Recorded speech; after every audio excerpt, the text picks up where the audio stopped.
Summer's heating up right as spring died down, so you know what that means. More anime to shove in our awaiting void centered in our souls in a vain attempt to fill whatever hole our respective traumas left. Or maybe you just like the art style. Who knows? But in order to stuff that emptiness inside me, I had to pick shows. So that I did with my usual method, prepping vast areas of the American Northwest by carving names of shows into the land, and whichever weren't destroyed by raging wildfires were my winners. I'd say this season is lit, but that's probably a little too on the nose. Anyway, before our ocean catches fire and opens a literal pit to hell, let's get into my picks. Peach Boy Riverside looks like it's Momotaro for the millionth time, with an added little twist. Higurashi is back with a 6th season to follow up that mess of a 5th season we really didn't ask for. Bones brings us Vanitas no Carte, what I'm hoping will remedy that hole Mars Red refused to fill. Season 2s are abound with Otome game no Hametsu flag shika nai, Akuyaku Reijou ni Tensei shite Shimatta, following up on its success from last year. Mo Kanojo Mo Problems with Kanojo Mo Kanojo, where a guy gets confessed to after confessing. Bokutachi no Remake asks what every millennial would do if they could go back in time 10 years and do it all again. And the answer's obvious. Kageki Shoujo is our I can't believe it's not tagged Yuri this season, about an all-girls acting school where girls act as guys in plays. Genjitsu Shugi Yuusha no Oukoku Saikenki brings us an isekai about economic reforms, instead of fighting a demon lord. For once. Tantei wa mo Shindeiru is about a guy going back to his boring life after his boss died. Dark comedy returns in full force with Shinigami Bocchan Tokuro Mate, about a guy who kills people he touches getting hit on by his mate. For what a children's program created by millennials and Gen Z would look like, we have a depressing look with Uramichi-Oniisan. Seirei Gensoki is just another goddamn isekai I hit on, about a poor orphan living among the rich. Tensei Season 2 is finishing off. Hooray. Going for 3 in a row now, Cheat Kusushi no Slow Life, Isekai ni Tsukuro Drugstore is a slice-of-life show about a guy selling potions in another world. Kobayashi-san's Season 2 is here finally, because more dragon shenanigans are always welcome.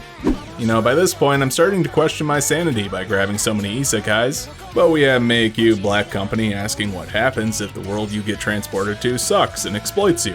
Filling out my ecchi quota, Megami Ryo no Ryobokun is about some girls adopting a stray boy they found in the streets. And lastly, speaking of boy, Sunny Boy is about some kids transported to a hellish school dimension with superpowers. God, does that make it an isekai? I hope not. I've got a hell of a roster, so let's dive right on into it. Let's kick things off with Peach Boy Riverside. Giving a preview of this is going to be a pain in the ass because the show airs out of order from its chronological events. But worry not, you won't be lost in this episode. Anyway, taking place in a fantasy world, it borrows elements from Japanese folklore, but ultimately does its own thing with them. This princess was saved from some monsters by this guy who happens to be the famous Momotaro, and now she's out on a journey on her own because she's bored. On said journey, she meets some friends along the way, and is out to alter the fate of this little fantasy world. I'm not super into the plot of this. Though it set itself aside from the mythology enough to be separate from that, it's instead borrowing heavily from standard fantasy manga tropes, with demi-humans, medieval-level civilization, and swords. That takes something that could have been interesting and turns it generic, which is just a damn shame. The animation here is fine. It's pretty usual stuff from what one would expect from an anime made in the current year, with clean line work, strong color contrast, and serviceable designs, but nothing really stylistic stands out for me to care. The direction is even a little plain without doing anything interesting with framing, camera work, or even telling a story through its camera, so it's purely utilitarian in its presentation. And that's boring on top of bland. No wonder it's airing out of order, it needs some sort of gimmick to stand out. Well, aside from the gore in its fights to get the kids hyped. I'll stick it out, but I'm not impressed. Watch if you like battle shonen. Speaking of excessive gore, Higurashi is back for round 2 to maybe conclude the arc it started with the last season. How's it going? Not fantastic, as it's giving us the other side of a lot of stories from the previous, which still lacks impact considering that's what earlier seasons did, and the big reveal was like already sprung, so now the audiences want to know how that's going to impact things moving forward, not jumping back to see, I'm not entirely sure what it's trying to show us. Information we already know? At this point, it's just gory fan service with updated animation, and I'm kinda numb to it. Watch if you're invested in Higurashi like I am, I suppose. Summer's looking pretty bloody by this point, so let's keep the train rolling with Vanitas no Carte. The story here is about some ancient scorned vampire who's hated by all the other vampires, so he made a book that would take his revenge on them with a curse. And now we're following a vampire in a fantasy version of 19th century Paris, as he searches for said book, only to happen upon a human doctor sharing the legendary vampire's name, after he got attacked by another vampire on an airship. So now we're sticking with them, as some human treats vampires with illnesses. I like the characters in this series a lot. They're likable, eccentric, and have good chemistry among each other. But ultimately, it sold me on its story within the first episode by showing me the setup and giving me enough intrigue to get me coming back. Plus, this first episode has a decent amount of technical aspects put into the animation that I appreciate as well. The intro story is in a unique style that sets it apart from the actual show, and the action scenes are top notch. Even something as mundane as this push shot would normally use CG today, but they decided to go with actual hand-drawn work. Which studio did this again? Right, Bones.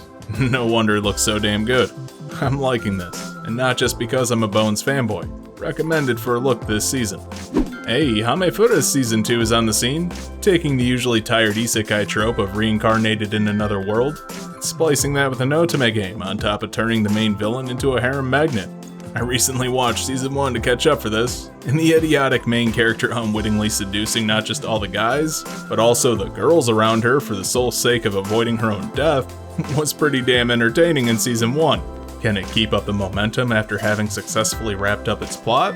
Of course, by introducing that the game the main character was sent to has a sequel that she didn't know about, and now she needs to continue avoiding her death flags.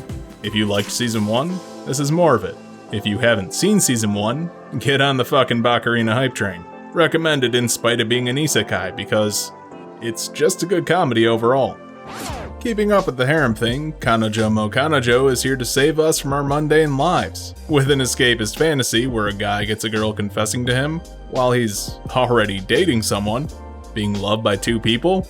Definitely an otaku's dream. I would normally get way more in depth on a description here, but that's the entire pitch. And the solution here is obvious. But rather than not being a piece of shit and politely rejecting the second girl, this is an anime where we can bend the rules of human decency a bit, so in a moment where the guy's stupidity collapses into a singularity that consumes the plot, he proposes that the second girl and he go talk to his girlfriend to see if he can date both of them. And with both of their persistence put together, the three of them strike an odd, two-timing but not behind their back sort of relationship that just skirts the edge of ruining the characters. Holy shit, talk about a needle to thread. And if the main dude wasn't so adorably earnest, he'd look like a sleazeball, but it also helps that they're all just pretty likable people. Plus the actors are just having a blast in their roles, you can certainly tell. The animation here isn't overly flashy, but packs a decent amount of style with its softer color palette and use of stylized manga effects in the intro. This is the same studio that brought us Adachi and Shimamura, which just dripped with artistic expression. Hey, and it has the same director too. For a slice-of-life comedy romance, it's doing a decent job at all those genres that I can easily recommend it to fans of each. But will it be able to mesh them well? That becomes the real problem. So we'll see going forward. This one really just needs to be careful not to slip off the tightrope it's walking. But if it can make any of the main cast not act disgusting, I think it'll manage. Another obvious otaku wish fulfillment comes up in Bokutachi no Remake, where you get a do-over so you don't make the same awful mistakes. Like, for instance, making YouTube videos about anime. Premiering with a full-hour episode, this one's about a guy who worked for a game development company that went under, and now, for some reason, he woke up in the past. Regretting his choice of school, he gets the chance to do it all over again where he can relive his dream, but maybe actually succeed this time by going to an art school instead of the safe job he hated, and later abandoned anyway for a creative one. This has a lot of potential, and the fact that it's tagged comedy makes me worry slightly, because this has a good amount of potential for drama or personal growth for the protagonist, so we'll see if the plot comes together. Animation for this was a bit disappointing.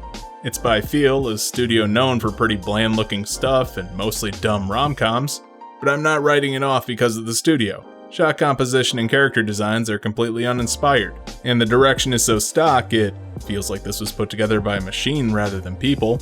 And for a show about the creative industry, you kinda see why that might be a problem.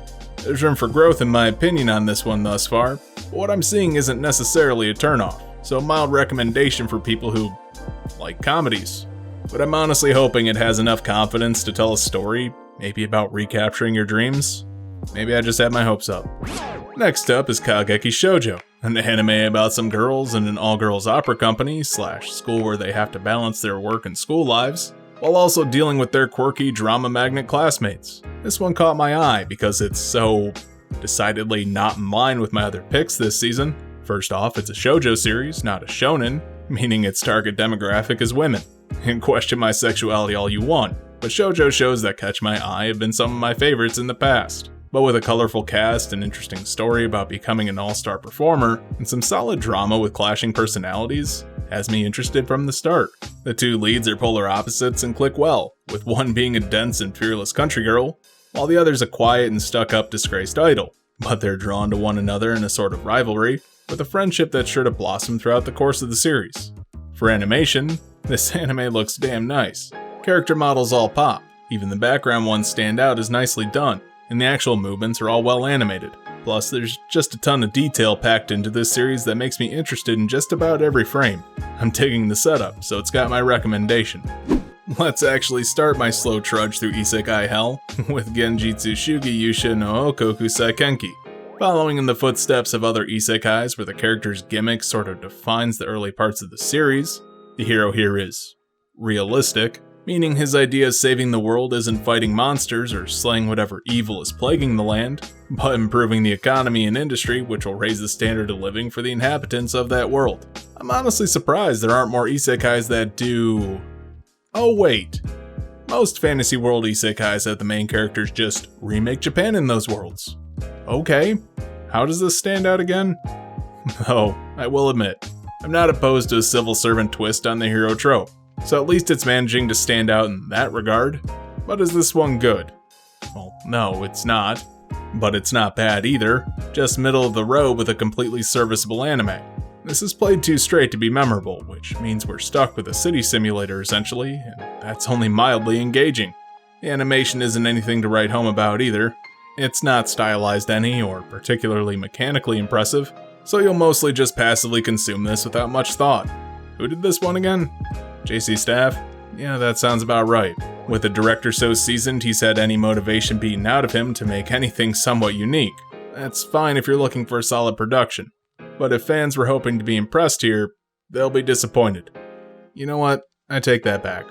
Isekai fans will probably eat this up. How about we look at something that caught my eye? Tantei wa mo Shindeiru. This one was yet another hour episode premiere, following a guy who's a magnet for trouble as it always seems to find him. He gets pulled into helping a detective while the two of them take down criminal organizations and save lives across the world. That is until this detective dies, leaving him right where he started with a mundane life that's trouble. That is until a girl shows up who reminds him of the deceased detective, and they're off on a journey once again. Got whiplash yet? So this is a series about unlikely events building to absurd conclusions. Part comedy routine, part crime drama, and all mystery. Add in superpowers and you've got something that's on the more tame side of weird to pique my interest. The cast is somewhat engaging at least, I like their relationship, and the plot's digestible enough to pull me along. Though I'm kinda torn about how I feel about the animation here, as the character designs are crisp and clean, but the overall mechanics are sort of lacking. The coloring looks flat, giving the impression they honestly didn't care about lighting in scenes. The framing almost feels like I'm watching a visual novel at times, with how the characters are on screen from the chest up and don't really mesh with the backgrounds, which gives this a budget feel at times. Let's not beat around the bush. Contrasted when the studio tries to look good, that really shows their budget was stretched thin. I'm not exactly blown away with this, but it's watchable. So a mild recommendation for people looking for a mystery show this season. And hey, there's certainly room to grow. Wait, if you're looking at this, oh no, that means there's an ad break coming. Or maybe not if you're watching this on a computer with ad block. In which case, this looked completely out of place, didn't it? Moving on. What would it be like to have the Midas touch without the added value of infinite gold? you get Shinigami Bocchan to Koro Maid, where a guy cursed by a witch as a child can't touch anyone or else they'll die, gets sexually harassed by his big titty goth maid for the rest of his life. Stripping away its gimmick, we're left with a standard ecchi comedy that at least came up with a clever reason why the main dude can't act on the girl throwing herself at him, because she'd literally die. It manages to be at least endearing despite its one-note premise of she teases him but he can't touch her, so he just gets frustrated and embarrassed. It also lends to some good character moments for why the maid cares about him, as well as his own traumatic childhood that led to him being a gloomy introvert.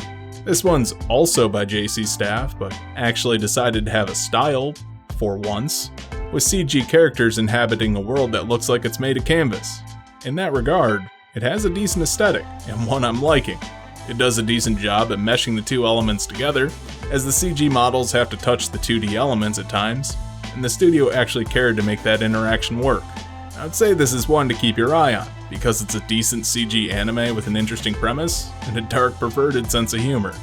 Speaking of a dark sense of humor, Uramichi-Oniisan is here to remind us that growing up was the worst thing that ever happened to us. I'm not even going to be apologetic that this is so my sense of humor. I'm probably coming off as biased. But this one centers around a 31-year-old working in children's television. But underneath that smile he has on the air, he's a jaded piece of shit who needs some hard drinking to get through his job. So immediately, we're dealing with a cynical slice-of-life comedy that's humor is subverting wholesomeness with the characters' personalities while drawing humorous juxtaposition against their daily lives versus their on-screen portrayals. Though, like I said, I'm probably biased because I've not seen myself so represented by a main character in an anime before. And while that may seem bland or one note, it does allow room to breathe so you get a glimpse of what makes him that way, giving the character a bit more depth than snarky one-liners and self-depreciating humor.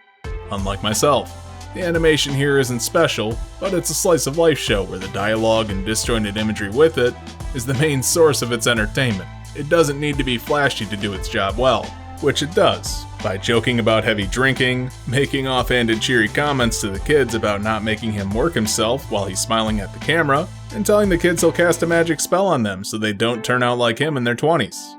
I'm loving this, so absolutely check this out if you have a twisted sense of humor. Oh great, back into Isekai Hell with Seirei Gensuki, another goddamn reincarnated anime about a guy who died before reuniting with his childhood friend by, hold on, what's the random tragedy they're going with? Oh, a bus losing control and getting hit by a train. Now he's living as a poor kid in the slums of a fantasy world, when he awakens some magic power in his memories, and goes to the Royal Magic School with a bunch of rich kids who hate him for being poor. Aside from that, the people who die with him are also reincarnated and play a role in this story too. I'm not sure how many more of these I can sit through, but these bland-ass isekais that keep trying to rip off jobless reincarnation are just abysmal. It tries to tease about the whole conflicting memories thing, but it's an isekai. Do you really think it's going to follow up on that plotline? I don't have faith it will. And even with that more engaging story to follow, it wants to do the power trip fantasy thing, and can't help but throw too much information at the audience so we're left confused. The animation here is typical with a big emphasis on light tones for some reason, so it feels very, bright. I feel like I need my goddamn sunglasses while watching this. Which I can't tell if that's meant to sell an optimistic mood or what. But other than that, the characters barely move and they use a lot of After Effects style animation to cut corners with their stills to make them look more interesting than they actually are. This isn't great. Like, it's probably fine by isekai standards, but if you're watching this video for my opinion, I'd give it a pass. Tensei Season 2 Part 2 is... Look, if you're not interested in this show by this point, I can't convince you. It's a pretty laid-back power trip isekai that has a few moments of hype that deliver well, with a guy that's just trying to be decent. He's also a slime, gimmicky, heavily inspired by video games, and low stakes. So its goofiness is more fun than offensive. And oh fuck, any light novel readers trying to tell me, oh, you don't know that this is low stakes? It totally fucking is. Nothing really poses a threat to Rimuru after he becomes a demon lord for a long ass time. But back to looking at what's actually here and not what's going to happen, if it ever gets that far, like I said, its goofiness is more fun than offensive. That's about all I can say. And with Season 2 wrapping up this core, we can finally see what Demon Lord Rimuru can do. Watch if you're looking for a fun, dumb story. I'm about to start begging for an intervention at this point, because this is my third goddamn isekai in a row. Cheat Kusashi no Slow Life, Isekai ni Tsukuro Drugstore, is at least a comedy slice-of-life isekai about a guy going to another world where he uses his broken abilities to make friends and profit. I tend to be more forgiving of isekais when they're less serious, but this one feels half-assed even by isekai standards. It glosses over literally all setup and just has the guy already in the other world with his harem, and while it's obnoxiously similar to I've been killing slimes for 300 years and maxed out my level in terms of premise, it lacks the over-the-top comedy, characters, and personality that series had. Instead, it's just a well-spoken nice guy, lolly werewolf, and nice girl ghost, and none of them really gel together, since the guy is the glue, but that doesn't mean the rest of the cast needs to be as bland as him, and the jokes themselves are drawn out, taking any punch out of the punchlines with animation that doesn't even try to lean into its humor. When you're a comedy series, especially an animated one, use the damn camera to sell your jokes with better framing, like this ghost girl going up in embarrassment. Like seriously, have the camera whip up with her and have her go fast and then like disappear into the ceiling. At least something like that. Don't just have her lazily float off screen. Like what the hell? There are better isekais out this season alone. I'm really not digging this one because it lacks identity, despite me wanting something more laid back. Season 2 of Kobayashi is here, which is awesome, because the first season was a good mix of mundane situations and absurdist fantasy with dark humor that drew people in, and characters who had depth as the show went on and grew closer together as well as with the audience. And excellent stylized animation to tie the whole package together. It's just fantastic to see that it's back. And you know what's even better? It feels the same. It's dumb, nerdy, weirdly well animated at times, and just a great slice of life comedy utilizing fantasy elements well. But I think the real takeaway here is KyoAni is back in top form after the tragedy 2 years ago, and that's great news. If you're looking for a good comedy that can nail dark humor while also being absurdly silly, maybe with a little side of ecchi too, get caught up on season 1 and check this out too. It's well worth your time. Highly recommended. Taking human trafficking to a whole new level, Make You Black Company is an anime about a guy taken from his comfortable life in our world and transported to a shitty fantasy world where he's enslaved and stuck in a mine. Well, he's a wage slave, but you get the picture. This immediately has the potential to be a series that looks at the less savory aspects of isekai, and more than a series like Shield Hero or other ones that just try to be darker. The dude was literally abducted against his will and practically forced to work.